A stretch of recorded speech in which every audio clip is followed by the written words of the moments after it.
परत एकदा हिस्ट्री आणि प्रेझेंट कम्पेअर, की पूर्वीच्या काळातला म्हणजे तुम्ही ज्यावेळेस लिंबू विकाच्या त्या काळातला सह्याद्री आणि आत्ताचा सह्याद्री ह्यातला बदललेला जो मूलभूत फरक तुम्हाला वाटतो आणि लोकांचा ॲज अ ट्रेकर गिर्यारोहक म्हणून बदललेला पूर्वीचे गिर्यारोहक आणि आत्ताचा हा जो काही मूलभूत फरक तुम्हाला वाटतो. सोशल मीडियाच्या ट्रेंडमुळे लोक माउंटनमध्ये येत आहेत, पण लोक माउंटनमध्ये येताना ट्रेकिंग म्हणून येत नाहीत, तर एक टुरिस्ट म्हणून येत आहेत. एक्झॅक्टली. त्यामुळे ज्यावेळेस आम्ही गिर्यारोहण करायचो त्यावेळेस म्हणजे ॲक्च्युली आम्ही निसर्गाची खरं मजा घ्यायचो, आनंद घ्यायचो. त्या काळातलं जे गिर्यारोहण होतं ना, त्यावेळेस आम्ही स्वतः कमीत कमी 3-3, 4-4 दिवस आम्ही घरदार सोडलेलं असायचं. ते पोलीस सारख्या डिपार्टमेंटमध्ये किती प्रेशर असतं हे सगळ्यांना माहिती आहे. म्हणजे त्यांच्याकडे त्यांचं कंटिन्यू कम्युनिकेशन हे गुन्हेगारांबरोबरच असतं. खरं. पण त्यांना ते व्यक्ती गेल्यावर शायनमॅन झाले. हो हो. आणि म्हणजे ते कंटिन्यू ॲक्टिव्हिटी, म्हणजे ज्यावेळेस मी एव्हरेस्टला जाण्याच्या आधीपासून मी त्यांच्याकडे बघून वर्कआउट करत असतो. म्हणजे हा व्यक्ती जर समजा एवढं सगळं स्वतःचं बिझी शेड्यूलमधनं पण स्वतःच्या फिटनेससाठी जर वेळ देऊ शकतोय, तर आपण अजून लय लढायचं, आपल्याला लय लांबपर्यंत जायचं. आत्ताशी कुठे आपण सुरुवात केली. पण हे जे आत्ताचं जे पर्यटक आहेत, चांगली गोष्ट आहे. थोडंसं सगळ्याच गोष्टी काही आपल्या मनासारख्या होत नसतात. सगळीच लोक सारखी नसतात. काही वाईफट वात्रट लोक असतात. गव्हर्नमेंटने आता काढलेला गड किल्ल्यांवर दारू न पिण्याचा जो काही नियम आहे, किंवा आता तो 300 लोकांचाच लिमिट आता काही ठिकाणी त्यांनी सगळीकडे नाही, 1-2-3 ठिकाणी केलेलं आहे. असं त्यांनी जर अनेक ठिकाणी जर केलं तर त्यांनी खूप चांगल्या पद्धतीने पण अजून गिर्यारोहण वाढू शकतं. गिर्यारोहण म्हणण्यापेक्षा टुरिस्ट वाढू शकतं. आणि नियम जसं नियमाने ते पुढे जाऊ शकतं. एकदम प्लॅन होऊन 300 लोक, काही ठिकाणी कॅपॅसिटीच एका ठिकाणची 3-3, 4-4 हजार लोकांची कॅपॅसिटी आहे, तर तिथे 300 लोकांचं न जाता मग तिथे वन टाइम गर्दी न होता मग स्लॉट वाईज सोडणं, अशा मल्टिपल उपाययोजना करता येऊ शकतात. प्रॉब्लेम ह्याच्यात सगळ्यात मोठा काय माहितीये का, शासन आणि जे असणारे गिर्यारोहण ह्याच्यामध्ये ताळमेळच नाहीये. का ताळमेळ नाहीये? तर गिर्यारोहणातलं जो छोटे छोटे लूपहोल आहेत, ड्रॉबॅक आहेत, प्रॉब्लेम आहेत, हे गिर्यारोहकांना माहित आहेत. हे एसी मध्ये बसणाऱ्या अधिकाऱ्यांना माहित नाही. खरं. आणि हे कुठेतरी संगनमत होत नाहीये. आणि ह्याला जबाबदार मी गिर्यारोहकांना नाही पकडणार, ह्याला शासनालाच पकडेल. पण त्यांची जर म्हणजे जे काही शासन आणि प्रशासन आहे, ह्या दोन्ही गोष्टी, ह्या दोन्हींनी जर मिळून जर हे जर केलं आणि मग गिर्यारोहकांना जर त्यात इन्व्हॉल्व्ह करून घेतलं, तर हे खूप भारी लेवलला होऊ शकतं. म्हणजे देशामध्ये एक खूप मोठा रोल मॉडेल महाराष्ट्रात तयार होऊ शकतो. देशातलं रोल मॉडेल होऊ शकतं. की जसं कशा तू मगाशी पद्धतीने म्हणालास की महाराष्ट्राकडे खरं तर एवढीच दुर्ग संपत्ती आहे अगदी की जगही त्याच्यासमोर फिकं पडेल. पण आपल्याकडे शासन प्रशासनाची असली जस्ट एक उदासीनता. एक्झाम्पल म्हणून सांगतो, तुमच्या प्रश्नाचं एक एक्झाम्पल देऊन सांगतो. ग्लास ब्रिज तुम्ही नाव ऐकलेलं आहे, हो हो फोटोत व्हिडिओत पाहिलेही असेल, बरोबर आहे. हो हो. खूप करोडो खर्च करून तो बनवलेला आहे कुठल्या दुसऱ्या देशांमध्ये. आपल्या देशात बनवू शकत नाही, 100% बनवू शकतो. पण ती कुठेतरी इच्छाशक्ती पाहिजे. जा कुंडलिका व्हॅलीमध्ये, जा प्लस व्हॅलीमध्ये, मग तुम्हाला कळेल की एवढा भारी व्ह्यू आहे आपल्याकडे, एवढा भारी आहे. जा तुम्ही माळशेज घाटाच्या त्या व्हॅली पाहून घ्या. हरिश्चंद्रगडाचा कोकणकडा बघा, तिथून पॅराशूट जम्पिंग वगैरे होतं. पण नंतर जे करतात त्यांना शोधतात आणि त्यांना ट्रोल करायच्या मागे लागतात, त्यांच्यावर गुन्हे दाखल करायचा विचार करतात.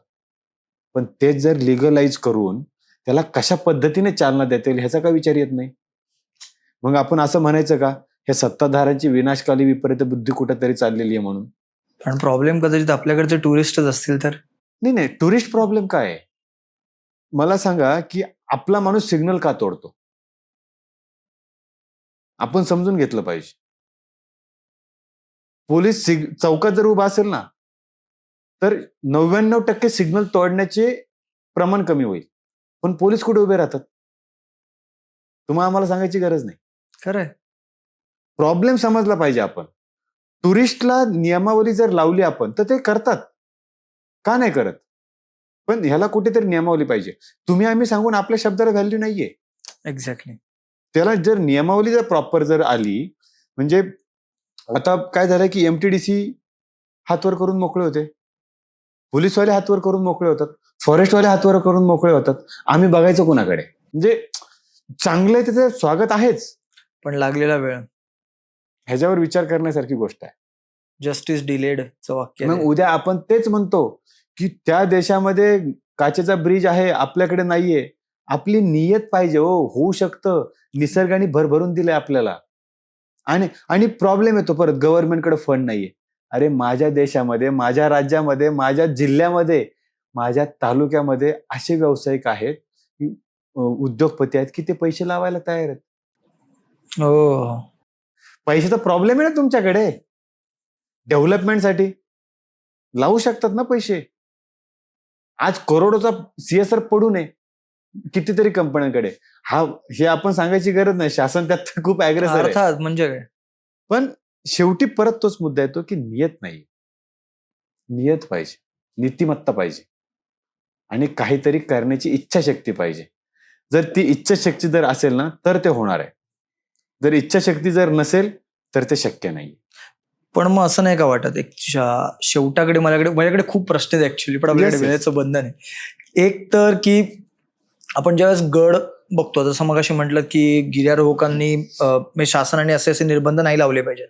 पण वेअर दुसरीकडे आपण बघितलं तर असे अनेक दुर्ग आहेत, सरसगड असेल, सुधागड असेल, आपल्या आजूबाजूचा असेल अगदी, तिकडे गर्दी नाही होत. पण काही ठराविक लोकेशन्स आहेत, ठराविक जागा आहेत जिकडेच लोकांची गर्दी होते. म्हणून कदाचित 144 लावायला लागतं आणि तरी सुद्धा लोक तिकडेच गर्दी करतात. आणि ह्यालाच अनुषंगाने पुढे की जो तुम्ही महत्वाचं कार्य करता रेस्क्यूचं, त्याला जोडून की रेस्क्यूचा Yes. तुमचा अनुभव काय, किती वर्ष करताय आणि काय. मी तुम्हाला दोन्ही गोष्टी, पहिल्या गोष्टी तुम्ही जे आहेत ते मी तुमच्या त्याच्यामध्ये कव्हर करेल. पहिल्यांदा की बाकीच्या ठिकाणी गर्दी होत नाही, ठराविक ठिकाणीच गर्दी होते. ह्याचं बेसिक कारण आहे की मार्केटमध्ये चालणारा ट्रेंड, सोशल मीडिया आणि इतर माध्यमांमधनं किंवा लाईव्ह मीडिया ह्या माध्यमांमधनं जो ट्रेंड चालतो त्या ट्रेंडनुसार लोक सर्च करतात आणि तिथे जातात. त्यामुळे तिथे गर्दी होते. दुसरी गोष्ट, लोक तिथं करतात आणि त्या ठिकाणी उपाययोजना असतात आणि अशा ठिकाणी लोक जात नाहीत की तिथं उपाययोजना नाहीयेत किंवा त्याबद्दल लोकांना माहित नाही, जनजागृती नाही झाली. जनजागृती नाहीये. त्यामुळे एका ठिकाणावरनं अनेक ठिकाणं तुम्ही प्रमोट करणं गरजेचं आहे. म्हणून मी तेच म्हटलं ना की तुम्ही बंद केल्याच्या नंतर एका ठिकाणी गर्दी होणारच ना. तसं एका ठिकाणी बंद न करता आपण अनेक ठिकाणं चालू ठेवून ती गर्दी कशी नियोजनबद्ध करता येईल.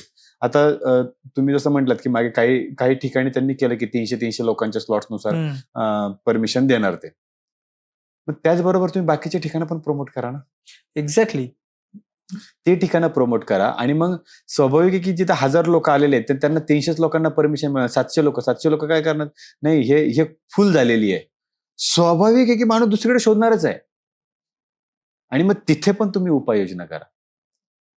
किंवा निदान मागच्या- सोयी सुविधा तरी उपलब्ध Yes. करा. मागच्या 10 ते 12 वर्षापूर्वी, 10-12 वर्षापूर्वी फॉरेस्टचं इन्कम काय होतं?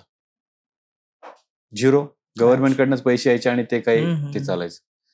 आज प्रत्येक जिथे जिथे पर्यटन गिर्यारोहण चालतंय, प्रत्येक ठिकाणी फॉरेस्टवाल्यांनी टोल नाके टाकलेले आहेत. हो खरं आहे. प्रत्येक ठिकाणी जे एंट्री पोस्ट टाकलेत, प्रत्येक ठिकाणी पैसे घेतात. समिती आणि म्हणजे जी काही स्थानिक समिती बनवलेली असते ती समिती, त्याच्या बॉडीवर एक फॉरेस्टचा व्यक्ती असतो आणि ते तिथून रेव्हेन्यू रेव्हेन्यू जनरेट जनरेट होतो. आता तो पैसा फॉरेस्टला जातो असं माझं मत नाहीये, पण तो पैसा तर येतोय ना. एक्झॅक्टली. शासनाच्या तिजोरीत कुठून तरी पैसा होतो. मग तो गावासाठी खर्च होत असेल, फॉरेस्ट तिथल्या रेलिंगसाठी खर्च करत असेल किंवा अजून कुठून तरी खर्च करत असेल, पण तो रेव्हेन्यू जनरेट होतोय. असं मग तुम्ही मल्टिपल ठिकाणी करा. दाखवा ना आपला सह्याद्री कसा आहे तो. दुनियाला दाखवा तुम्ही छातीटोकपणे. त्याचा विनियोग कसा करतात ते महत्वाचं आहे. हा, करण्यासारखं खूप आहे. म्हणजे सातपुडाच्या काही पर्वत रांगांमध्ये पण तिकडे पण खूप मोठ्या, चंद्रपूर वगैरे तिकडे खूप मोठ्या प्रमाणात डोंगरदऱ्या आहेत. म्हणजे म्हणून तर महाराष्ट्र भाग्यवानच आहे आपला. ऍब्सोल्युटली. आता दुसरं जे आपण त्यातलं जर तुम्ही एक पार्ट पाहिला की जर गर्दी हे नाही झाली पाहिजे आणि ह्यासाठी असे 2-3 वेगवेगळे पर्याय, उपाययोजना आहेत. अनेक दिग्गज लोक आहेत की ह्यांच्याकडे खूप सारे सोल्युशन आहेत. गिर्यारोहण क्षेत्रातलेच. त्यांना तुमच्या कमिटीत घ्या, त्यांना बसवा, त्यांचे डिस्कशन करा. ह्याच्यात एक थोडासा अभाव काय माहितीये की जे ह्याच्यामध्ये आहेत लोक, ऍक्टिव्हिटीमध्ये आहेत, त्यांना विचारातच घेतलं ते जातं. कमिटीमध्ये नाही आहेत. कमिटीमध्ये कमिटीमध्ये ज्यांना अनुभव नाही. हा प्रॉब्लेम आहे. आता दुसरा मुद्दा की गिर्यारोहण करताना होतो ऍक्सिडेंट. तर त्यासाठी आपल्याकडे महाराष्ट्रामध्ये प्रामुख्याने 3 ऋतू चालतात. महाराष्ट्रामध्ये, भारतामध्ये म्हणू शकतो आपण. उन्हाळा, पावसाळा, हिवाळा. त्याच्यामध्ये आमची वर्गवारी असते. उन्हाळ्यात काय करायचं, पावसाळ्यात काय करायचं आणि हिवाळ्यात काय करायचं. वॉटरफॉलचे ट्रेक जे आहेत हे तुम्ही पावसाळ्यातच केले पाहिजेत. ओके. वॉटरफॉल उन्हाळ्यात तुम्हाला सुकलेला वॉटरफॉल बघायला जाण्यात काही मजा नाहीये. आणि त्यासाठी तुम्ही आता 144 कलम लावून बंद करायचं काही घेणं देणं नाहीये. जर तुमची इच्छा असेल की बाहेरच्या पर्यटकांनी तुमचा वॉटरफॉल कोरडा झालेला बघायला यायचा असेल तर तुम्ही करू शकता ते. बरोबर आहे का नाही? ऍब्सोल्युटली. म्हणजे वॉटरफॉल हे पावसाळ्यातच बघितले पाहिजेत. काही गड किल्ले आहेत ते तुम्ही पावसाळ्यात बघितले पाहिजेत. पण काही गड किल्ले आहेत त्या तिकडे तुम्ही पावसाळ्यात गेलंच नाही पाहिजे. नाहीच गेलं उदाहरणार्थ? पाहिजे. बरेच आहेत. लिंगाणासारखा असेल किंवा हरिहरगड असेल किंवा कलावंतीन वगैरे असतील. अलंग मदन कुलंग असेल. हे गड पावसाळ्यात नाही केले पाहिजे. हे करू शकतं. कोण करू शकतं? जे जे काही यातले टेक्निकली स्ट्रॉंग लोक आहेत किंवा बाबा त्यांच्याबरोबर एखादं त्यांनी ऑर्गनाईज केलंय, सेफ्टीची 100% काळजी घेतलेली आहे. वेगळं काहीतरी त्यांना अचीव्ह करायचंय. अचीव्ह म्हणजे वेगळं काहीतरी फील करायचंय. मग त्या पूर्णपणे त्या गिर्यारोहणाची सर्व साधन सामुग्री वापरून तिथे जे आरोहण केलं जातं त्या पद्धतीने तुम्ही करू शकता. का? कारण की ह्या कालावधीमध्ये आपल्याकडे पण जरी समजा मान्सून जरी असेल तरी सगळीकडे समान पाऊस पडतो असं नाही. नाही. घाटमाथ्यांवर पावसाचं पडण्याचं प्रमाण वेगळं आहे. आतल्या भागात पडण्याचं प्रमाण वेगळं आहे. त्यामुळे गड किल्ल्यांवर जरी समजा पाऊस नसेल तरी सुद्धा कंटिन्यू क्लाउड असतं. त्या क्लाउडमधनं मॉइश्चर असतं. त्या मॉइश्चरमधनं प्रत्येक ठिकाणी शेवाळ येतात. त्यामुळे त्या ज्या पायऱ्या आहेत भले तुम्ही चांगले हाडामासाचे जरी ट्रेकर असाल, जुने दिग्गज जरी गिर्यारोहक जरी असाल, तरी सुद्धा शेवाळ तुम्हाला म्हणणार नाही की तुम्ही जुने गिर्यारोहक आहे म्हणून तुला घसरवणार नाही मी. तिथं तुम्ही घसरणार आहे. म्हणून काही ठिकाणं अवॉइड केली पाहिजे. आणि मग जे आहे तर ते प्रॉपर प्लॅन करून बॅकअप सिस्टम उभी करून तुम्ही तिथं जायला हवं. खरं. दुसरी गोष्ट जाताना त्या परिसराचा पूर्ण अभ्यास करून आपण तिथे गेलं पाहिजे. अनुभवी एखादा व्यक्ती तुमच्या बरोबर असायला हवा. स्थानिकांशी मदत तुम्ही घ्यायला हवी. तिथल्या पोलीस आणि फॉरेस्ट एंट्रन्सशी कम्युनिकेशन तुमचं असायला हवं. जाताच्या नंतर जर तुमच्याकडे तुम्ही चुकण्याचे चान्सेस किती आहेत त्यासाठी तुमच्याकडे उपाययोजना काय आहे. जसं तिथले रूट मार्ग तुमच्याकडे आहे का? खरं. जाताना आपण पावसाच्या सीझनमध्ये खास करून आपले ड्राय ड्रेस कपडे कशा ड्राय राहतील एक्स्ट्राचे जे आहेत ते त्यासाठी आपण हे केलं. बॉडी कशी कंटिन्यू वॉर्म राहिली पाहिजे ह्याच्यावर विचार करायला पाहिजे. ज्यावेळेस तुम्ही ऍक्टिव्हिटीमध्ये चालत असता किंवा काही ऍक्टिव्हिटी करत असता त्यावेळेस तुमची बॉडी गरम असते, तुम्हाला जाणवत नाही. पण तेच जर समजा तुम्ही 15 मिनिटं 10 मिनिटं जरी थांबलं तुम्हाला लगेच थंडी वाजायला सुरू होते आणि त्यावेळेस तुमची बॉडी एनर्जी डाऊन व्हायला सुरुवात होते. मग त्या केसमध्ये तुम्हाला काय करायचंय? तुमच्याकडे पुरेसं खाणं आहे का? पुरेसं पाणी आहे का? तुम्ही गेलाय पण तुमच्याकडे पाणी कुठलं प्यायचं हे जर तुम्हाला माहित नसेल तर तुम्ही डायरिया वगैरे होऊन तुम्हाला प्रॉब्लेमला त्रास होऊ फेस करावा शकतो. लागू शकतं. म्हणजे अनेक कारण आहेत. त्यासाठी जे काही ऑर्गनायझर आहेत, जे स्टँडर्ड ऑर्गनाईज करतात, डिसेंट आहेत, ज्यांना गिर्यारोहणाचं खरंच नॉलेज आहे. म्हणजे आता अशा लोकांना बोलणंच खरं चुकीचं की ज्यांना गिर्यारोहणाचं नॉलेज नाही पण 3-4 ट्रेक झाले की स्वतःची कंपनी चालू होते आणि ते बॅचेस घेऊन जातात. त्यांना आपल्याकडे पावसाळी बेडका असा एक टर्म पण आली आता. हा म्हणजे पावसाळी बेडका असं नाही म्हणता येणार का? कारण की कुणाला वाईट बोलायचा अधिकार आपल्याला नाहीये करत. नाही, त्यांचा रिझन असं आहे की काय होतं की प्रत्येक बिल्डिंगमध्ये प्रत्येक गल्लीमध्ये जर तुम्ही ट्रेकिंग ऑर्गनायझेशन चालू केली की ज्याला काहीच लिमिटेशन्स नाहीत, रूल रेग्युलेशन्स नाहीत किंवा बेसिक ट्रेकिंगही माहिती नाही, सो तुम्ही स्वतःचाही जीव धोक्यात घालत असता आणि लोकांचाही घालत असता, यांच्याकडून अगदी. पैसे घेऊन येता. तोच सगळ्यात मोठा प्रॉब्लेम आहे. म्हणजे ह्या आपल्या व्हिडिओच्या माध्यमातून मी एक गोष्ट आवर्जून सांगेल की जो ऑर्गनाईज करतो ना त्याची चुकी नाहीये. मी कोणत्या ऑर्गनायझर बरोबर जातोय ह्याला मी ठरवलं पाहिजे. क्या बात आहे. आणि ते मला एक नागरिक म्हणून मला पहिलं ते समजलं पाहिजे किंवा एक माणूस म्हणून मला ते समजलं पाहिजे की मी ज्यांच्या बरोबर चाललोय त्याची कुंडली मला काढता आली पाहिजे पहिली. मी ज्याच्या बरोबर जातोय ते मी सेफ हँड आहे का? आणि जर मी सेफ हँड नाहीये तर मी नाही गेलं पाहिजे त्याच्याबरोबर. जर समजा म्हणजे एखादी कंपनी म्हणते की मी स्वतः छातीटोकपणे येतो, मला 22 वर्षाचा एक्सपिरियन्स आहे. एसएल ऍडव्हेंचर माझी ही मागची 14 वर्ष झालं कंपनी रजिस्टर्ड आहे. 14 वर्ष मी प्रोफेशनली या फील्डमध्ये आहे. माझ्या टीमला वर्षातून 2 वेळा मी ट्रेनिंग देतो. वा. त्यांना दर 6 महिन्यात ट्रेनिंग असतं. ट्रेनिंग रिपीट होतं पण रिव्हिजन गरजेची आहे. त्यांना काही एसओपी ठरवून दिलेले आहेत आणि त्या एसओपी प्रमाणे ते सगळं चालतं. असे मी अनेक ऑर्गनायझर पाहिलेले आहेत की भाऊला विचारलं तू किती ट्रेक केलेत? काय नाही, माझा हा 3रा ट्रेक आहे. आणि तो लीडर म्हणून Leader असतो आहे. त्याच्यामध्ये. त्याला माहित नसतं की ब्रीफिंग म्हणजे काय, ब्रीफिंग देतात कसं, ब्रीफिंग का गरजेचं आहे. ऍब्सोल्युटली. म्हणजे असे काही जण बघितलेत, एका ठिकाणी उभा राहतो आणि सांगतो दुसरं स्टोक. हो, ते तर मध्ये व्हिडिओ पण आलेला त्याचा आहे. म्हणजे काय संबंध पण नसतो. म्हणजे तो जो डोंगर समोर सांगतोय ना, तो डोंगर त्याचा आणि तो सांगतो त्या डोंगराचा लांबपर्यंत संबंधच नसतो. आणि जे आलेले असतात ना, हे सोशल मीडिया रील बघून आलेले असतात. त्यांना सांगितलं ना, की सूर्य इकडनं उगवला बरं का, आपली दिशाभूल झाली. तो म्हणतो खरंच हा इकडनंच उगवलाय. आणि समोरचा व्यक्ती त्याला हे सांगतो. म्हणजे मी स्वतःला सांगतो नेहमी, माझ्या मी टीममध्ये पण सांगितलेलं आहे, की मी इतिहास अभ्यासक नाहीये. त्यामुळे मी इतिहास सांगत नाही. मी सरळ सांगतो प्रामाणिकपणे, दादांनो मी गिर्यारोहक आहे, मी ॲडव्हेंचरवाला माणूस आहे. मी इतिहास मला जेवढा थोडा माहिती आहे ना, मी तेवढा सांगा. तुम्ही इतिहासाबद्दल मला जास्त का, कारण की मला माझा इतिहास चुकीच्या पद्धतीने प्रमोट करायचा नाही. ऍब्सोल्युटली. हे प्रत्येक गिर्यारोहक, जे जुने गिर्यारोहक आहेत किंवा जे खरंच गिर्यारोहण करतात, हे कधीच तुम्हाला चुकीच्या पद्धतीने सांग. ते मला जरी एखादा माहित नसेल ना, सह्याद्री एवढा मोठा आहे. माझ्या आतापर्यंत पावणे 2,500-3,000 ट्रेक झालेले आहेत. तरी सुद्धा मी म्हणतो, की मला माहित नसेल ना, मी सांगतो, की नाही, मी तो माहिती करून सांगतो तुम्हाला. मी तुम्हाला चुकीची माहिती नाही देणार. का? कारण की मी तुमची दिशाभूल करतोय, मी फसवतोय. तर हे असे छोटे-मोठे जे प्रॉब्लेम आहेत ना, हे माणूस म्हणून कुठेतरी आपण स्वतःला पहिल्यांदा समजून घेतलं पाहिजे. मी कुणाबरोबर जायचं हे समजलं पाहिजे. मी माझ्या प्रत्येक नॉर्मल जरी बेसिक ट्रेक असेल ना, 1 तासाचा ट्रेक असू दे, 1 तासाचा, तरी सुद्धा जो नुसता जायचं आणि परत यायचं, त्याच्यामध्ये सुद्धा मी माझ्या पार्टिसिपंटचा इन्शुरन्स काढत असतो. क्या बात आहे. जेणेकरून मला स्वतःला सेव्ह करतोय नंबर 1, माझ्या टीमला सेव्ह करतोय नंबर 2, मी माझ्या जे आलेले पार्टिसिपंट आहेत त्यांना सेव्ह करतोय, प्लस त्यांच्या फॅमिलीला पण सेव्ह करतोय. आता मध्यंतरी फॅड चाललंय की सोलो जायचं. त्याच्यामुळे सगळ्यात जास्त ऍक्सिडेंट होतात. आणि मग त्या बॉड्या वगैरे ते ऍक्सिडेंट झाले की मग रिकव्हरी करावा लागतात. आणि मग रिकव्हरी करताना काय त्रास होतो तो आम्हाला माहिती आहे. आता तो सांगा. आता तो मुद्द्यात मी येतो. म्हणजे जो व्यक्ती आहे तो बिचारा मरतो. शेवटी तो हे जग सोडून निघून जातो. आम्हाला बऱ्याच वेळा प्रॉब्लेम असा येतो, कधी-कधी आम्ही त्यांच्या फॅमिलीला फेसच करू शकत नाही. आमचं काय काम असतं, ज्यावेळेस आम्ही रेस्क्यूचं काम करत असतो, म्हणजे बऱ्यापैकी ह्या सिंहगड आणि राजगड तोरणा ह्या परिसरात मी असल्यामुळे इकडचे कॉल बऱ्यापैकी माझ्याकडे असतात. कसं की आमची बरी मोठी युनिटी आहे. प्रत्येकाचं आपापलं वेगवेगळं ऑर्गनायझेशन आहे. पण आम्ही सगळे कुठे ना कुठेतरी एकमेकांना कनेक्ट असतो. लोणावळ्यातली लोकं त्या एरियात सपोर्ट करत असतात. नाशिकची लोकं तिकडे असतात. सातारची लोकं तिकडे असतात. सातारची काही कॅज्युअलिटी जर झाली, तर आम्हालाही तिथून पोहोचतोपर्यंत जो कॅज्युअलिटी आहे त्याची डेथ होऊ शकते. त्यामुळे आमचं जे कॉन्टॅक्ट असतं, आम्ही तिथपर्यंत कम्युनिकेशन करून लगेच त्यांना तिकडे कव्हर करतो. आणि मग तिथली टीम तिथे जाऊन रेस्क्यू करते किंवा सर्व्हिस प्रोव्हाइड करते, जेणेकरून प्लॅन हाच असतो की बाबा त्या कॅज्युअलिटीला लवकरात लवकर हॉस्पिटलाइज कसं करता येईल. ज्यावेळेस आम्हाला हे समजतं त्यावेळेस आम्ही तत्परतेने तिथं जातो.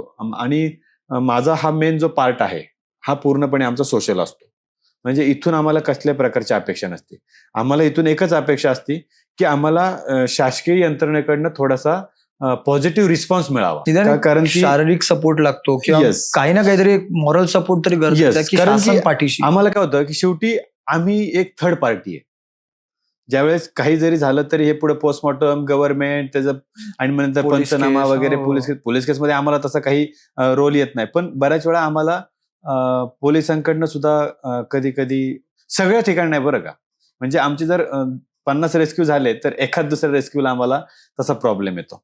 फॉरेस्टवाले, म्हणजे माझा तरी आतापर्यंत अनुभव आहे, खूप खूप प्रेमळ लोक असतात तो फॉरेस्टवाले. म्हणजे मोठमोठे अधिकारी मी पाहिलेले आहेत, खूप प्रेमळ असतात, खूप चांगले असतात. म्हणजे बऱ्याच वेळा पोलीस यंत्रणेशी कम्युनिकेशन करताना त्यांचं ते कंटिन्यू त्यांचा गुन्हेगारांशी संबंध आहे, त्यामुळे त्यांचं ट्युनिंग थोडंसं तसं असतं.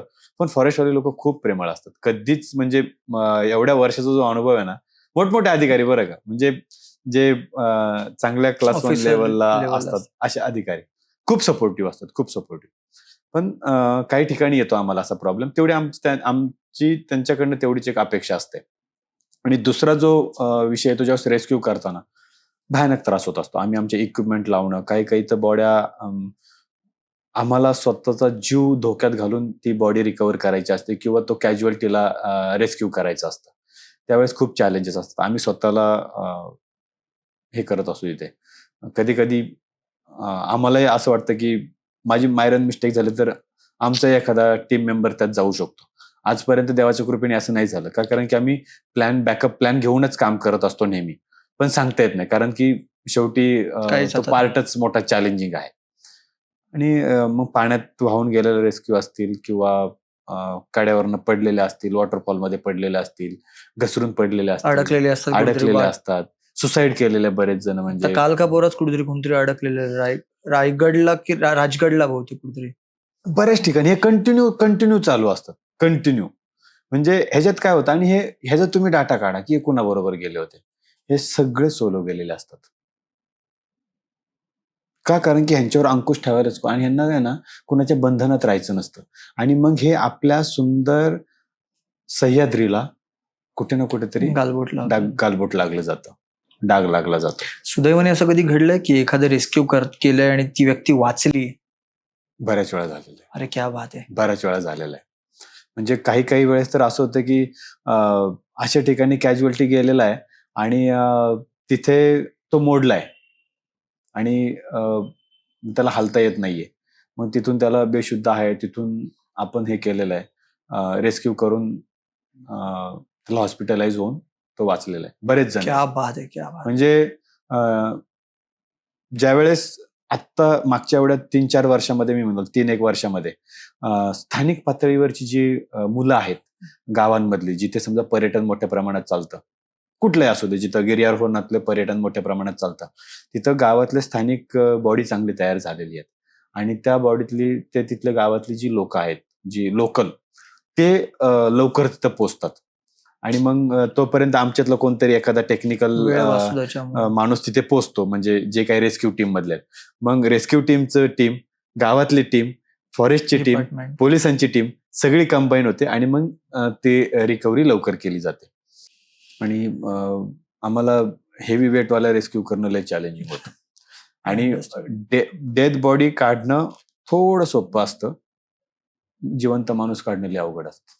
जिवंत राहायला पाहिजे वर एक. जिवंत राहायला. आणि आम्ही एक फर्स्ट प्रायोरिटी काय घेत असतो, जरी समजा तो माणूस सुसाईड केलेला असू दे किंवा फॉल होऊन तो डेथ झालेला असू दे, तरी सुद्धा आम्हाला रिकव्हरी किंवा रेस्क्यू करताना खूप खबरदारी घ्यावी लागते. कारण जी डेड बॉडी आहे ती अजून इंज्युर्ड होता कामा नये. का? कारण की तिला पोस्टमॉर्टमला पाठवावं लागतं. Absolutely. आणि जो कॅज्युअल्टी आहे त्याची तर त्याच्यापेक्षा जास्त काळजी घ्यावी लागते, कारण की तो आपल्या कोणत्या चुकीतनं काही अजून तो कॅज्युअल्टी खरंय. झाला नाही पाहिजे, असं ती काळजी घ्यावी लागते.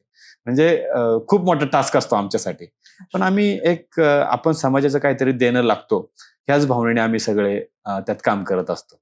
ज्यावेळेस आम्ही ह्या बॉड्या त्यांच्या घरच्यांना हँडओव्हर करतो, कधी कधी खूप वाईट वाटतं. मुलं उत्साहाच्या भरात, टेन्शनच्या भरात किंवा डिप्रेशनच्या भरामध्ये हे जे आत्महत्या वगैरे करतात ना, म्हणजे मी अनेक ठिकाणी स्पीच देण्यासाठी जातो, शाळांमध्ये जातो, कॉलेजमध्ये जातो, कंपन्यांमध्ये जातो.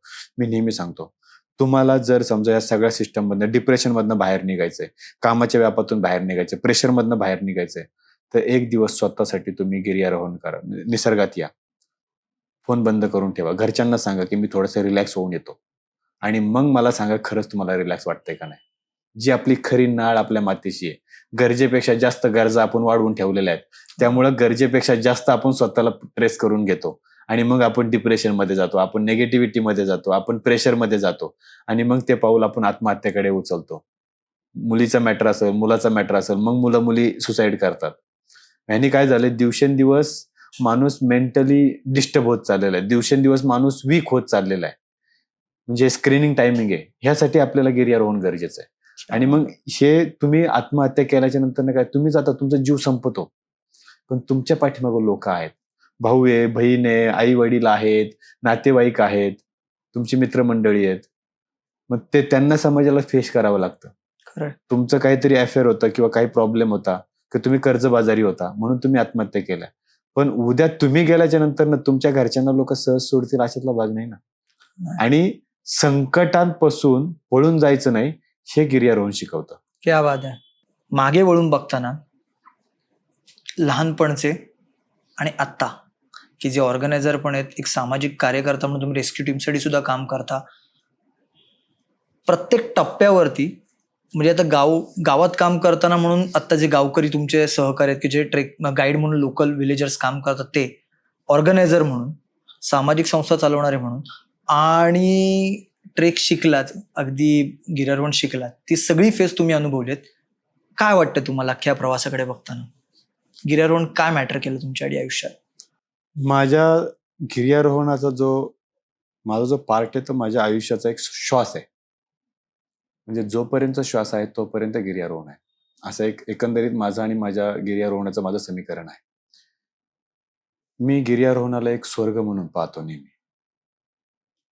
मी देवाला नेहमी थँक्स म्हणतो की मला तू मातीत जन्म दिलास. कदाचित मी जर शहरांमध्ये जन्म घेतला असता आणि कदाचित मी जर समजा एखाद्या रिच फॅमिलीमध्ये जन्म घेतला असता तर कदाचित मला हे सगळं घडवायला चान्स मिळाला नसता. म्हणून मी असा मुलगा आहे की अंडरवेअरला ठिगळं लावून मी जंगलात फिरायचो. फक्त अंडरवेअरच घालायचो, कपडेच नसायचे. कुठल्या पाहुण्याकडे जर जायचं असेल तर मी जो आमच्या शाळेचा जो खाकी चड्डी पांढरा टी शर्ट होता तो घालून आम्ही कुठल्या पाहुण्यांकडे किंवा फिरायला, कारण की तेवढाच एक चांगला ड्रेस असायचा आमच्याकडे की आम्ही तो घालून जाऊ शकतो. पण ती लाईफ जगल्याच्या नंतर असं वाटतं थँक गॉड की मला अशा ठिकाणी जन्म दिला. जर समजा तशा ठिकाणी जन्म दिला नसता कधीच मी ती लाईफ जगू शकलो नसतो. नाना पाटेकर सरांचं एक खूप भारी वाक्य आहे की माझी परिस्थिती नव्हती म्हणून त्या परिस्थितीवर रडत नाही बसायचं कधी. जी परिस्थिती आहे ना त्या परिस्थितीमध्ये आपण स्वतःला मजबूत करायचं आणि आनंद घेत राहायचं. अरे वा. त्यांचं ते वाक्य थोडंसं वेगळ्या लेवलनी आहे, ते एकदम कळलं. एका सेंटेन्स मध्ये आहे ते. पण म्हणजे आपण यांच्याकडनं हे शिकलं पाहिजे. म्हणजे आपली जी परिस्थिती आहे ना, मी ज्यावेळेस लहान होतो त्यावेळेस तसा होतो, त्या परिस्थितीची मजा घेतली. मला राहायला घर नव्हतं, थोडा मोठा झालो, साधं घर होतं, त्या घराची मजा घेतली. आता जी लाईफस्टाईल जगतोय त्याचीही मजा घेतोय. कष्ट तेव्हाही होते, कष्ट मधल्या काळातही होते, कष्ट आताही आहेत, चुकणार नाही. मला तेव्हाही खायला लागत होतं, आजही खायला लागतंय. हे संपणार नाही, हे चुकणार नाहीये. पण परिस्थितीला दोष देऊन स्वतःला डिमोटिवेट करत बसण्यापेक्षा त्यालाच जर आपण आपला गोल्डन चान्स समजायचा आणि पुढे चालत राहायचं. क्या बात आहे. सगळ्यात बेस्ट आहे की आपल्याला जो प्रॉब्लेम आहे ना तो प्रॉब्लेम हेच आपलं सोल्युशन आहे, हे ज्याला ज्याला वाटतं ना तो माणूस आजच्या घडीला पुढे गेलेला आहे. शॉर्टकटमध्ये तुम्हाला हे सांगेल मी, एव्हरेस्टची ज्या वेळेस मी घोषणा केली त्यावेळेस तुमच्या समोर बसलेल्या लहूवर 3.5-4 लाख रुपये कर्ज होतं आणि मला 35 लाख रुपये उभे करायचे होते. काही बॅकअप नव्हता, ना कसला पॉलिटिक्स बॅकअप होता, ना जागा जमीन होती, ना बँक बॅलन्स होता, काही नव्हतं. फक्त एक टार्गेट होतं, एक ध्येय होतं, एक जिद्द होती की मला एव्हरेस्टला जायचंय. माझ्या काही सहकाऱ्यांनी असा एक क्वेश्चन केला होता की जर समजा एवढे पैसे नाही गोळा झाले तर. माझं एकच उत्तर होतं, मी लहू आहे, मला माहिती आहे की मी ह्या वर्षी एव्हरेस्टला जाणार आहे. मला बाकीचं माहित नाही. पैसे येणार, कुठून येणार, कसे येणार मला काय माहित नाही. मला कष्ट करायचे, मी ते करत राहणार आहे आणि पैसे येणार आहेत. पण पैसे येणार आहेत म्हणून मी पैशांकडे जाणं बंद नाही केलं. मी त्यासाठी प्रयत्न करत राहिलो. शेवटच्या टप्प्यात मला कर्जही काढावं लागलं, तो भाग पूर्ण वेगळा आहे. पण मला माहित होतं की माझं गोल आहे ना ते सेट होतं एकदम. पण तोच जर समजा गोल मी घेऊन बसलो असतो की नाही माझ्याकडे पैसे नाहीत, मी करू शकत नाही, 35 लाख रुपये एवढी मोठी अमाऊंट आहे, कशी उभं करू, काय करू, तर आज मी एव्हरेस्टवर गेलोच नसतो. महाराजांकडनं काय शिकलो आपण? महाराज सांगतात परिणामांची पर्वा करत नाही मी, परिणाम होतील ते बघू. मग मी जर म्हणतो मी छत्रपती शिवाजी महाराजांच्या भूमीतला एक छोटासा त्यांचा मावळा आहे, तर मग मला इथे कुठेतरी विचार माझ्या आचरणात आणले पाहिजे. यश कुणाच्या पदरात असं काही गिफ्ट मिळाल्यासारखे मिळत नाही. एफर्ट्स हे घ्यावा लागतात, मेहनती करावा लागते आणि तुमचे टार्गेट, तुमचं प्लॅनिंग, तुमचं नियोजन आणि तुमचं प्रामाणिकपणा हा त्यात खूप महत्वाचा आहे. ते जर तुम्ही व्यवस्थित जर सगळं ठेवलं तर ह्या गोष्टी एकदम परफेक्ट होतात. आणि त्या मार्गाने आपण जर आपल्या काही इथिक्स प्रमाणे जर चाललं, अवघड काहीच नाहीये. मी माझा डाएटचं एक एक्झाम्पल सांगतो की मी हा विचार करतो की का म्हणजे लोक अशी का झालेत, म्हणजे त्यांचं अनफिट का झालेले आहेत. ते एकदम सिम्पल आहे. म्हणजे आपला वर्कआउट हा असतो फक्त 25 ते 30% वर्कआउट मी माझ्या सिस्टम मध्ये असतो. उर्वरित जो आहे 70 ते 75% हा तुमचा डाएट आहे तुमच्या फिटनेससाठी. मग मी माझ्या डाएटमध्ये काय माहितीये, सिम्पल आहे, जे घरातलं जेवण आहे हा माझा डाएट आहे. बाहेरचं आपण खाल्लं की आपला डाएटचा सगळा 12 वाजले म्हणून समजायचं. मग हे जे आपले जे आई वडिलांनी जे केलं, त्यांनी जे खाल्लंय तेच आपण खायचं. असे हजारो प्रोडक्ट आहेत, हजारो, की जे आपल्या शरीरासाठी बनलेलेच नाहीयेत. कित्येक तरी ड्रिंक आहेत, कित्येक तरी फास्ट फूड आहेत, पण आपण ते चवीला जिभीला चोचले म्हणून आपण खात राहतो आणि नंतर ना शरीराचं प्रॉब्लेम होतो. मग आपल्याला त्या भाकरीत गोड लागत नाहीत, आपल्याला भाजी गोड लागत नाही. मग आपल्याला त्यात मेयोनीज टाकलेलं ते हाफ बॉईल केलेलं लागतं आणि ऍक्च्युली ते चवीला चांगलं असतं, पण ते शरीराला चांगलं असतं का, हे प्रत्येकाने स्वतःला विचारलं पाहिजे. खरंय.